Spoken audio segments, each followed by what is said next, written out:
ഈ ഡോക്ടേഴ്സിന്റെ hand writing വായിക്കാൻ പേഷ്യൻസിന് മാത്രമാണ് ബുദ്ധിമുട്ട്. ചില ഡോക്ടേഴ്സിന് വരെ ബുദ്ധിമുട്ടാണ്. പലപ്പോഴും എന്റെ മുമ്പിലൊക്കെ എത്തുന്ന പല പേഷ്യൻസിന്റെയും ഈ പ്രിസ്ക്രിപ്ഷനിൽ ആ ഡോക്ടർ എന്താണ് എഴുതിയെന്ന് കണ്ടുപിടിക്കാൻ വളരെയധികം പ്രയാസപ്പെടാറുണ്ട്. കുറെ നേരം നോക്കിയതിനു ശേഷമാണ് ഒരു സൂചന കിട്ടും. ആ രോഗിയുടെ ലക്ഷണമൊക്കെ വെച്ചതിന് ശേഷം ഒരു സൂചന കിട്ടും ഇതാകാം. ഡോക്ടർ ഡാനിഷ് സലീം പറഞ്ഞത് കേട്ടില്ലേ? അപ്പോൾ ചില പ്രിസ്ക്രിപ്ഷൻസ് ഒക്കെ വായിച്ചെടുക്കാൻ ഫാർമസിസ്റ്റുകൾ മാത്രമല്ല ബുദ്ധിമുട്ടുന്നത്, ഡോക്ടർമാർ തന്നെ ബുദ്ധിമുട്ടുന്നു. ഒരു പ്രിസ്ക്രിപ്ഷൻ ഒരു രോഗിയുടെ കയ്യിൽ ഉണ്ടാകുമ്പോൾ അതിൽ നിന്ന് അവർക്ക് ആവശ്യമായ മരുന്നുകൾ വാങ്ങുക എന്നത് മാത്രമല്ല അതിൻ്റെ ഉപയോഗം. തുടർന്നുള്ള എന്തെങ്കിലും പരിശോധനകൾക്ക് വേണ്ടിയും ഈ പ്രിസ്ക്രിപ്ഷൻസ് അവർക്ക് ഉപയോഗിക്കേണ്ടതായി വരുന്നു. അപ്പോൾ ഒരു ഡോക്ടർ എഴുതിയ പ്രിസ്ക്രിപ്ഷൻസിലുള്ള മരുന്നുകൾ കഴിക്കുന്ന ഒരു രോഗി മറ്റാവശ്യങ്ങൾക്ക് വേണ്ടി വേറൊരു ഡോക്ടറുടെ അടുത്തേക്ക് പോകുമ്പോൾ കഴിച്ചുകൊണ്ടിരിക്കുന്ന മരുന്നിൻ്റെ ഡീറ്റെയിൽസ് കൊടുക്കുക എന്നുള്ളത് ആവശ്യമുള്ള കാര്യമാണ്.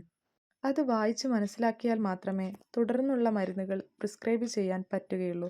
അവിടെ ഡ്രഗ് ഇൻട്രാക്ഷനൊക്കെ നോക്കേണ്ട ആവശ്യകത വളരെ ഇമ്പോർട്ടൻ്റ് ആണ്. ഇന്നത്തെ കാലത്ത് എന്തിനും ഏതിനും AI ടൂൾ ഒരു പരിഹാരമാണല്ലോ. അപ്പോൾ ഇത്തരം പ്രശ്നങ്ങൾ പരിഹരിക്കാൻ ഒരു AI ടൂളിനെ പറ്റി സർ വിവരിക്കുന്നുണ്ട്. പക്ഷേ അവിടെയും പ്രശ്നങ്ങളുണ്ട്, അവിടെയും പരിമിതികളുണ്ട്. അപ്പോൾ ഇത്തരം പരിമിതികളൊക്കെ മറികടക്കാൻ ആകെ കൂടി കഴിയുന്ന ഒരു പരിഹാരം എന്നുള്ളത് ഡോക്ടർമാർ നിയമമനുസരിച്ച് ക്യാപിറ്റൽ ലെറ്ററിൽ തന്നെ പ്രിസ്ക്രിപ്ഷൻ എഴുതുക എന്നുള്ളതാണ്.